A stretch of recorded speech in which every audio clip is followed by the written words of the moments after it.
Hey everybody, welcome back. Tonight we've got a new fun project. We are going to be unboxing and building a fly rod. We bought this kit from mudhole.com. It's a CBR 9-foot 5-weight fly rod, and we're going to get it unboxed. We're going to try to get the handle on it tonight, and this whole build, I'm going to take you through the whole thing from start to finish, from unboxing to finishing it to catching a fish with it, we hope. I'm not much of a fly fisherman. I've only ever caught one fish on a fly rod, and that was more by luck than by skill. Alright, so this is a full kit that I bought. It's whenever I'm trying something new, I try to find an all-in-one kit that includes everything. So this should include our handle, our fly seats, everything except for the reel and the line, which I've got that on its way, and I'll show you that when it gets here. Alright, so this is going to be our pieces to the fly rod. It's a 4-piece rod.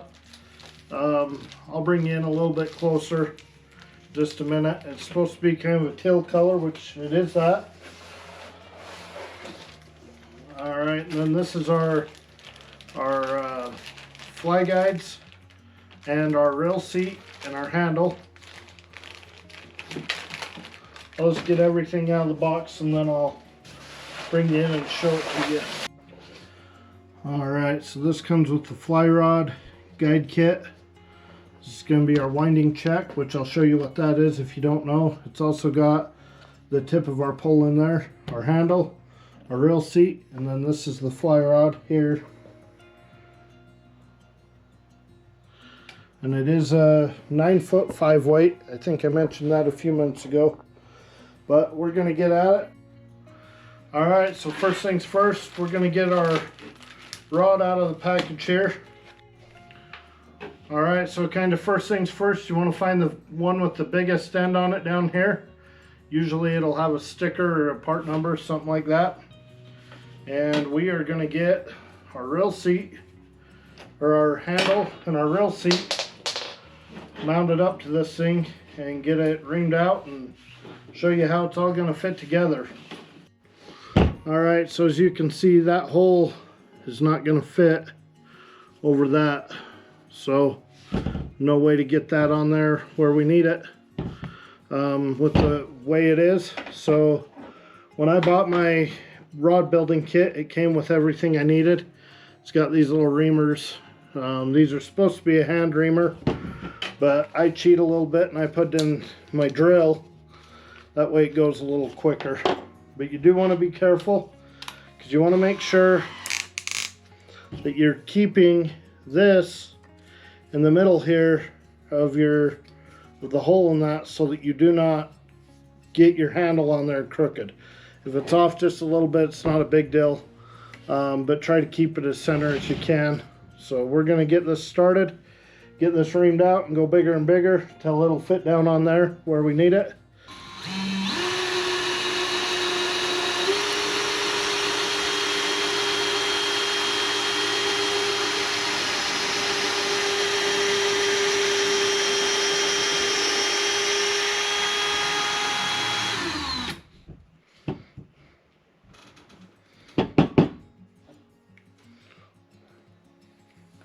So as you can see, it's already starting to get there. It'll already fit down onto that end.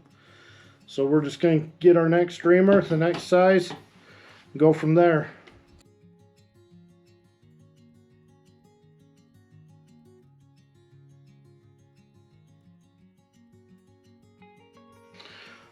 Alright, so you can see with that reamer, got about halfway down. I think the next step up and we'll be about there.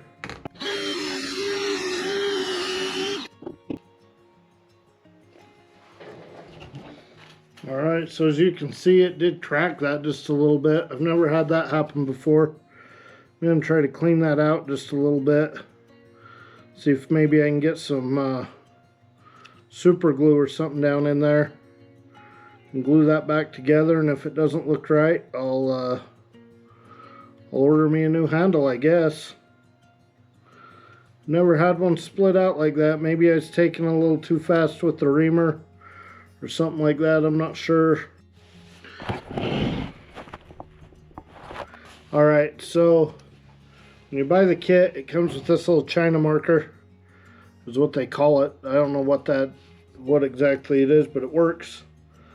So we got this all put together. We're going to set down on the table. I'm going to raise it up just a little bit so I don't end up with a mark on the outside of the pole. Then we're going to come in here about it right there at the end. I'm just going to put a little mark there. Don't know if you can see that very well or not. Just right there. That way we know how far up to put our epoxy. And we'll get our winding check, our handle, and our rail seat all installed on here. We'll get the epoxy mixed up, and I'll show you how we're going to do that. Alright, so these parts here are part of our thread wrapper, and I'll show you how we're going to use those to help us with this. It's just going to go on here and support our rod for a minute, and then that way we can get our epoxy and everything mixed up.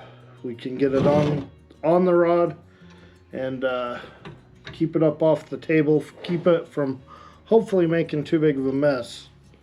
So all of the epoxy and everything, if you buy the CBR kit from Mudhole, it comes with all your epoxies, all your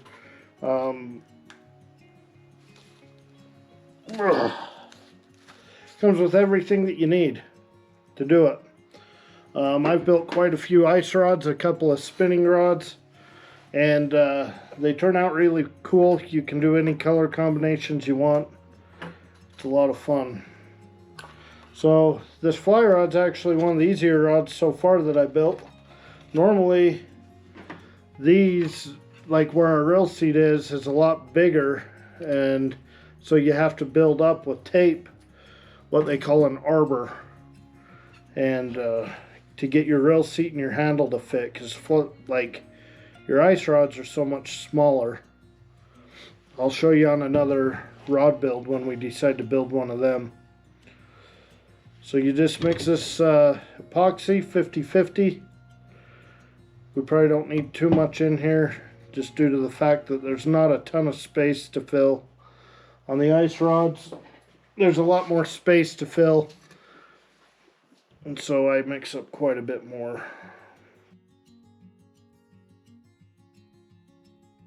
You want to make sure you mix this up really well. So the other thing you want to make sure that you do, it's not so critical on this fly rod on the bottom section, but if it was longer, like a two-piece rod, you want to find the spine of the rod. I'll show you in just a minute what that is.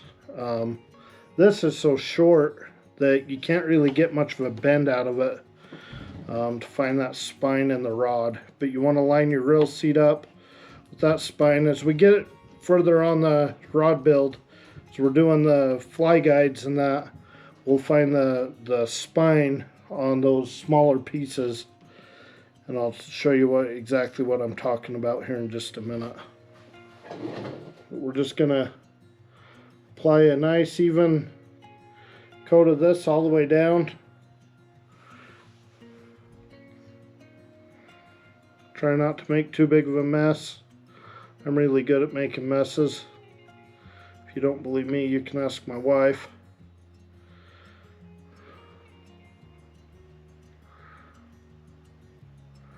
And I always like to apply way more than what I know I'm going to need. That way I know that it's fully coated and just going to be good to go. That way I don't get down there with too little and have to try to take it apart and apply more and make a big mess. And this will be a little bit of a mess because we have too much on there, but it's pretty easy to clean up. Alright, now that we got all that on there, we're going to get our what they call a winding check out. That way it's ready to go. We're going to grab our rail seat and our handle. We're going to get it all put on there.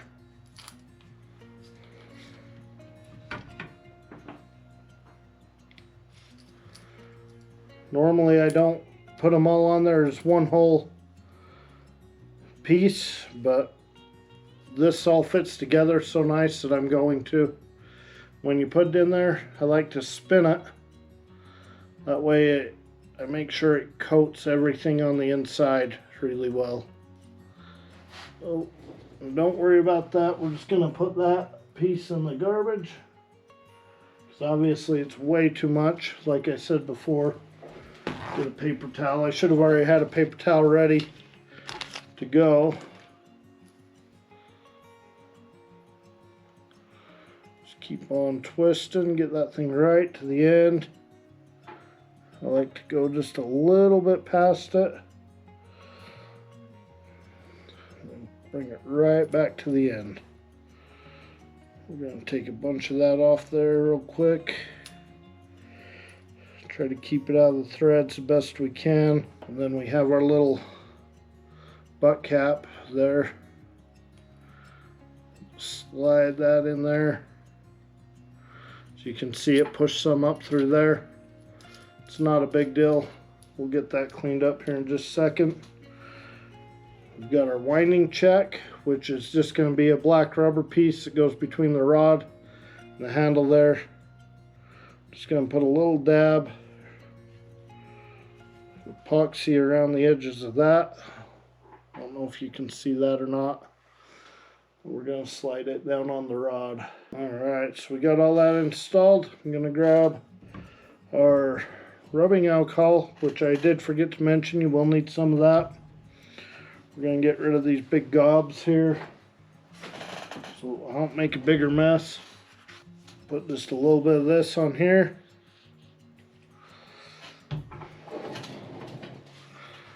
And that's what we're going to use to clean this up.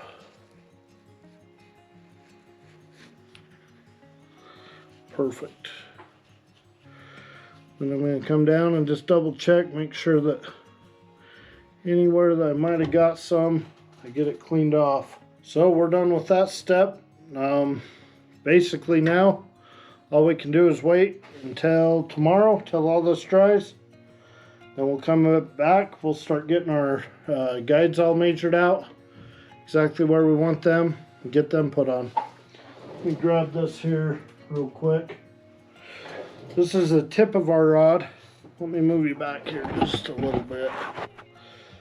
And what I mean by the spine is you take it and you put just a little bit of downward pressure on it so it gets a good arc in it. And then you rotate it and you will fill in that rod a spot that will kind of like bounce into place a little bit. It'll like kind of settle there and pop in just a little bit easier. That's called the spine of the rod. Depending on what kind of rod you're building, depends on where you're putting that spine. All the rods that I've built, I align right where it pops. I'll align my guides right with that. What all the science is behind it, I don't know. I just know that it works. So, but yeah, we're gonna wait for this to dry overnight. We'll be back tomorrow. We'll get that rod all marked out and get our guides all marked out and start getting them put on there. Alright everybody, welcome back. As you can see, got the handle glued on there, got our winding check put on there. Everything's looking good. The little crack that we'd made, you can see it a little bit, but it's not too noticeable. Not ever gonna bother me. So I'm gonna get the spine found on these, get them marked, and then we will find a spot big enough to lay a tape measure down and start marking this rod. Alright, so that you guys might be able to see this, I am going to take just a piece of tape. We're just going to put it on there like that. And then as I rotate that, you can see that it kind of relaxes right there. And then again right there. It's in the same place every time. So what you have to figure out is which one feels better to you, which one feels like it would be more of the spine, which this one is right where that lines up. more by luck than anything else. Obviously, I don't know where that spine's going to be. We're going to leave it right there, and we're going to get the next two pieces done. Alright, so we got that done. We're going to slide these pieces together. We're going to get it marked out, everything that we need to. And what we're going to do is line up all of these marks that I've made with the rail seat. So wherever that rail is going to mount and your line's going to come down, that's where you want the spine to be. Alright, so I went through on all of them and I put just a little piece of tape. That way I could line it up just a little bit easier. I lined that up with right where the rail seat's going to be. Then I can look straight down it, and I can turn these a little bit here and there if I need to. Get them nice and straight up and down along with that spine.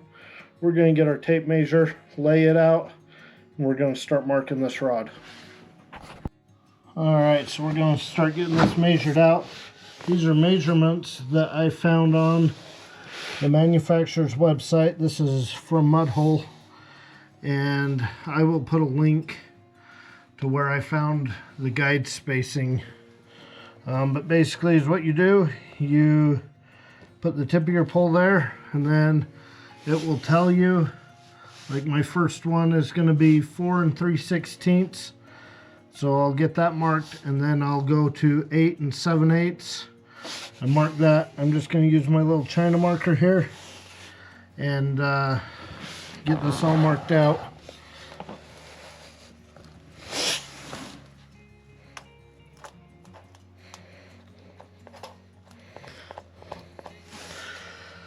Alright, there's our first mark. I'll get the rest of these done, and we'll start getting some guides put on this thing. Alright, so we got it all marked out. You can see there, got our marks on our pole. We're going to start getting our guide feet put on there. We're going to start on the big end and work our way out to the smaller end of the tip. One thing that I found is it will say that the end of that is pre-ground down, just to help with a little smoother transition from the thread up onto the foot. I like to go in with my Dremel tool and just a little sanding wheel, sand that down just a little bit more. It just helps with a really smooth transition. Alright, so I just have this little sanding disc on my Dremel tool, and I'm just gonna bring it in and just go at an angle and let it sand that down just a little bit. Do that on both sides. You do want to be a little bit careful. These get hot to the touch really quick, and you can grind them down too far. I've ruined a couple on ice rods doing this. So just be careful, but it will make for a smoother transaction. It makes for wrapping it a little bit easier too.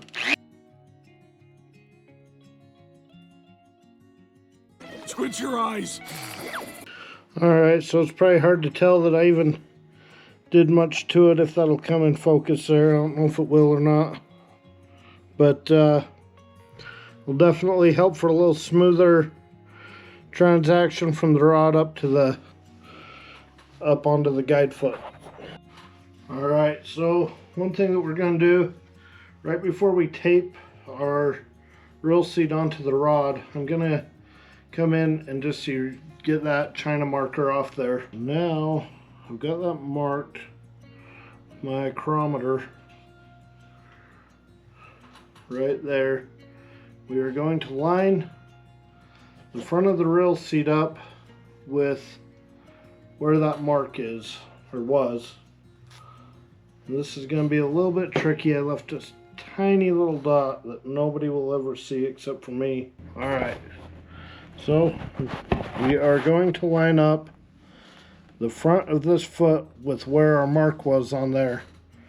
And we're going to do that on all of the guides as we go down. And what I've decided to do is just wrap this with just a black thread.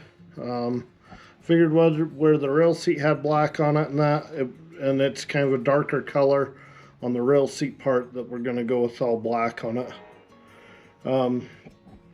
So let's get into wrapping this thing.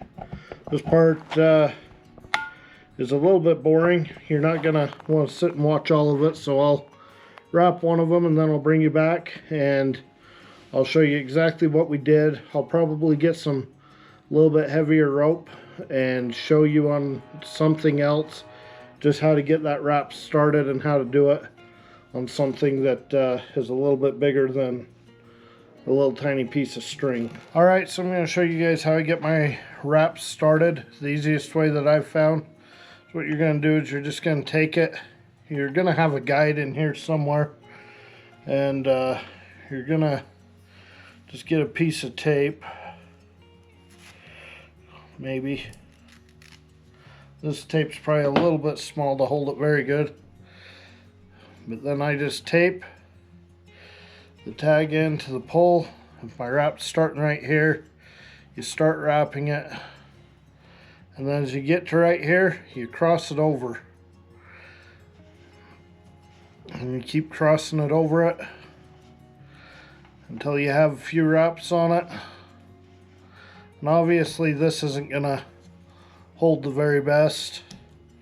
Then you're gonna pull this out. You can see that it kind of runs through here to diagonal. But you can just pull this to the bottom side of the rod, get it under there nice and straight. You can pack everything in and get it lined up pretty good. So then at this point I would trim this tag end off because it's not going anywhere. Let me get this wrapped around here and I'll show you guys how we finish it off. When you're getting down to the end where you have 7 or 8 wraps left, you're going to take this and you're going to stick it up through. This is a loop line, just another piece of line that you're going to use. I like to use something a little bit stronger, a little one size bigger than the wrap size that I'm using. I usually use thread size A, and then I'll use my loop line as thread size D. But you're going to wrap this 4 or 5 times.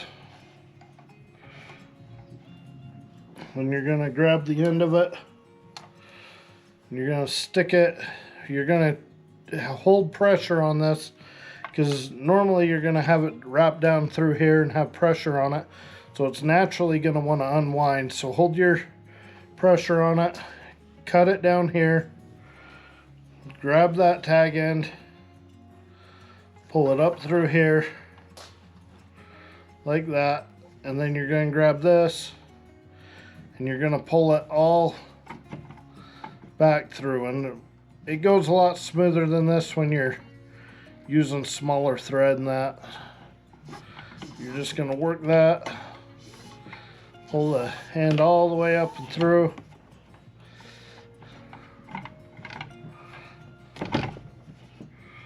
And then just kind of pull on that. And then when you go to trim off your tag ends, you don't ever want to come in and just start cutting like that and sawing on it, because there's a good chance that you'll hit your other thread and it'll all come unwrapped, and it is frustrating. So what I do is I take my razor blade, I'll put it right down on there, and I just pull this end here back towards the razor blade, and it will cut it off smooth. And with the pressure on it, when it cuts it, it'll almost like suck it back up underneath so you don't ever see that tag end. And that's how you start and finish a wrap. Like I say, normally you'd have a guide foot in here, but that's how I do it, and that's what I found works best for me. So let's get on with this fishing pole build. Alright, so after we get our wraps started, then you're going to take what they call a burnishing tool. You're going to keep everything nice and packed in tight, your thread, so that you don't get big spaces in it. And I always like to go about, probably 10 wraps or so before I cut my tag end off. This piece of tape here, all I did was so that I could get the thread the same distance on each wrap. Just took a small piece of tape, I put it there, took a bigger piece of tape, taped it on there just so I know right where to start my thread wrap. We've got enough wraps on there now that we can get this tag end off here. You can do all sorts of things on them. You can add colorful things in between all of it, and that sometimes I just like a little bit simpler look. Alright, as we start to get down towards the end of that wrap, you're going to need to take a piece of thread. You want to get it in here, because it's how we're going to hold all this thread together. We're going to put it in there. We're going to keep wrapping. We'll cut the end of it off, put it through there, and pull it back through itself to help hold everything together. And the whole time that I'm doing this, I'm coming in and just packing this down. If I see any kind of the teal color from the rod or kind of the chrome from the guide foot, I'm coming back in and packing it down and trying to keep it as tight as I can. That way it just looks nicer when you have a finished product. Now what I'm going to do is I'm going to back the tension off on this. You want to make sure to hold pressure on your string from your guide foot when you cut that. Otherwise, it all comes unraveled and you gotta start all over again. Ask me how I know. Been there, done that. Got kind of a mess here for just a second, just because it's very end of guide foot. Not a lot of room to work on the stand here. Alright. But you just get that pulled through there. Don't know if you guys can see that or not. Don't know if that'll focus, but we're just pulling that right through. Got that. We're going to come back in, just repack everything, cut this tag end off, and move on to our next one. Alright guys, we pretty much got almost all of our wraps done. We still have to do the other side of these because they are a double-footed guide. That's what most fly rods use. But before you do that other side, you want to look down that rod. I don't know if you can tell or not, but these eyelets are pretty much in line. I've aligned them the best I could with the spine of the rod, but now you're just going to use your micrometer. You're going to look down it, and then you can just twist them, whichever eyelet you need to, just a little bit in order to get it lined up with the rest of them. And then you're going to tie your other side. You're going to do your eyelets on the other side. When you're doing these double-footed guides, I like to get one side of them done and then get everything aligned the best I can. They just turn a little easier. You can always fine-tune it when both sides are done. I just found this way is just a little bit easier for me.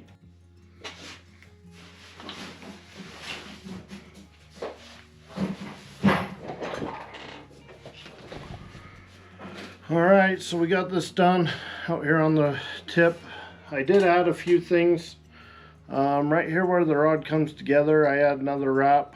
Looking at a lot of the other fly rods, they have that. I'm guessing it just helps with so it never splinters out right there or anything.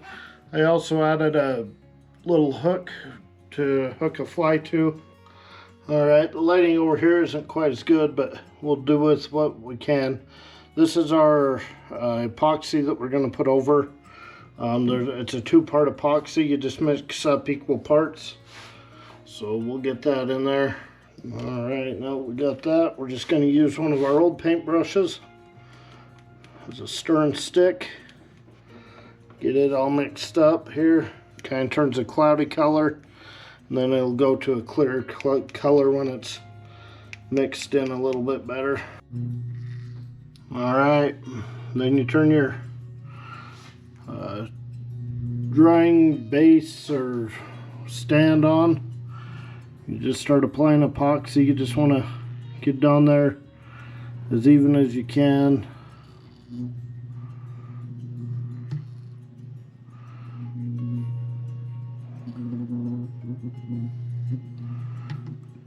And remember, you don't need a ton on there.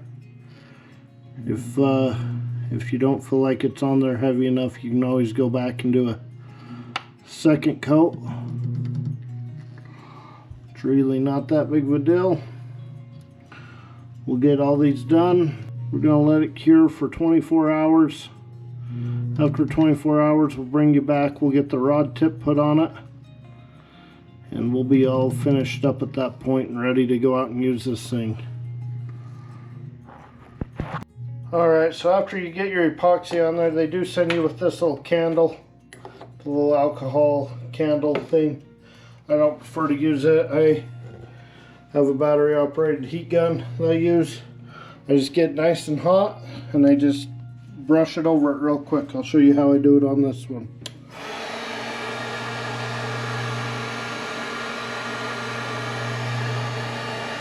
I hold it back at a distance and I just go like that a few times.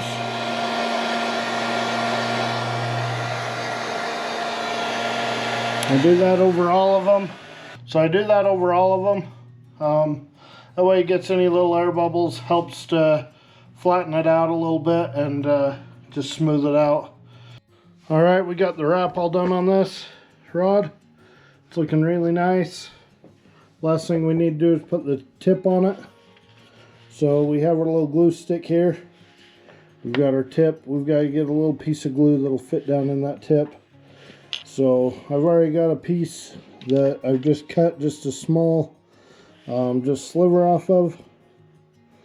And then I'm just going to take my razor blade, just get another little sliver, and then I always put my finger down right here and on the other side to kind of catch it, otherwise it'll go shooting out when you cut it. So we got our small piece of glue and just put that right down in the end there. It's got another one here that's from another pole that should also fit down in there. Alright, we're just going to trim the end of that off just a little bit. We're going to get this heated up and get it put on our pole. I'm going to take this and I'm going to turn it away from me. I'm going to turn my guides straight down, because that way when I put this guide on there, it's going to turn naturally down. We're going to let gravity kind of help us get it aligned a little bit.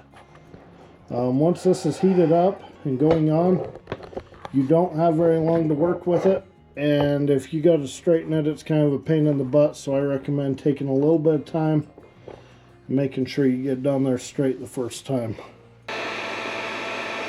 You want to make sure it's good and hot. You'll see it bubbling just a little bit out of that. And then you got just a second here. Get that put on. Look at it. Make sure it's lined up. Turn it and then just hold it until it's set for good. And that there will never go anywhere. Just that little bit of glue in there should hold that on there forever. Alright guys, we got this all finished up. Our rod reel combo set up, fishing pole build all done. Looks really good. It's going to be a lot of fun. Next time you see us, we're going to be out with this pole trying to catch a fish on it, see if we can do that or not, which will probably be a pretty good learning experience since we've only ever caught one fish on a fly rod on accident. We didn't really know what we were doing, but thanks for watching. If you like what you see, give us a thumbs up, a like, and subscribe. We really appreciate you. Have a good night.